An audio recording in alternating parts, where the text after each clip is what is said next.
American media ভুল খবর ছড়াচ্ছে ভারত এবং বাংলাদেশকে নিয়ে।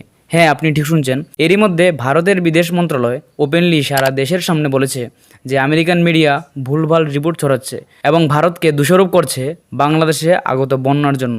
এবং এটা অনেকটা বড় ইস্যু, কারণ এখানে আপনি দেখতে পারবেন মিসলিডিং ন্যারেটিভস। এবং এটা রিসেন্টলি ভারত সরকার বলেছে যে আমেরিকান মিডিয়া CNN এর রিসেন্টলি যে রিপোর্ট পাবলিশ হয়েছে, যেটাতে বলা হয়েছে যে ভারত নিজের ড্যাম থেকে জল ছেড়ে দিল বাংলাদেশকে না জানিয়ে, এবং এর জন্যই বাংলাদেশের এই সকল বন্যার পরিস্থিতি। এটা অনেকটা কন্ট্রোভার্সিয়াল এবং অনেক খারাপভাবে এই খবরটিকে ছড়ানো হচ্ছে।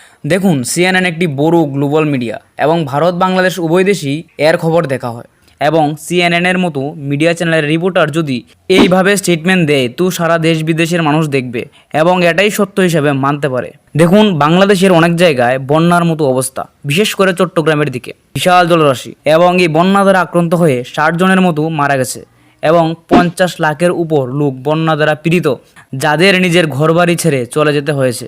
এবং বলা হচ্ছে 20 লাখের কাছাকাছি বাচ্চারা আছে যারা অ্যাট রিস্কে আছে, কারণ এই পরিস্থিতিতে ম্যালেরিয়া, কলেরা ইত্যাদি রোগ তীব্রভাবে ছড়াবে এবং এর সাথে পানীয় জল, খাদ্য, বাসস্থান ইত্যাদির অভাবও থাকবে।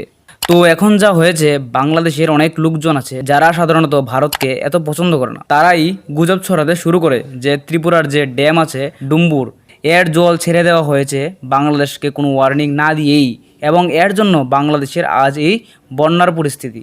এবং এখানে দেখতে পারবেন CNN এর এই ভিডিওটি। They've rescued these families, these women and children are aboard the boat. There is such an acute shortage of boats. On the way up on the highway, it was truck after truck carrying boats.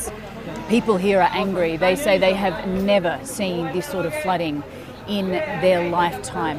We're on the border with India. There are reports that the floodgates of one of its dams just across the border was opened on Wednesday.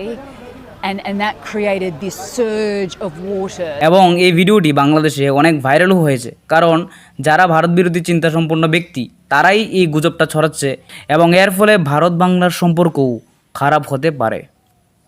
তো এখন আমি এটা আশা করব যাতে বাংলাদেশের পরিস্থিতি ভালো হোক এবং কোনো রোগ জীবনে যাতে না ছড়ায়, এবং সবাই সুস্থ দেহ এবং মানসিকতা সহ চলুক। এবং এই সমস্ত বিষয় সম্পর্কে আপডেট থাকতে সাবস্ক্রাইব করুন আমাদের চ্যানেলকে, এবং থাকুন স্টে ইনফর্ম, স্টে আপডেটেড। ধন্যবাদ।